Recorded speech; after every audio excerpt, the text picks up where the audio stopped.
أعوذ بالله من الشيطان الرجيم. بسم الله الرحمن الرحيم. أرأيت الذي يكذب بالدين فذلك الذي يدع اليتيم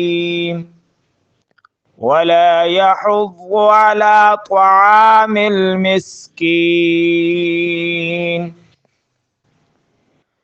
فويل للمصلين الذين هم عن صلاتهم ساهون الذين هم يراءون ويمنعون الماعون.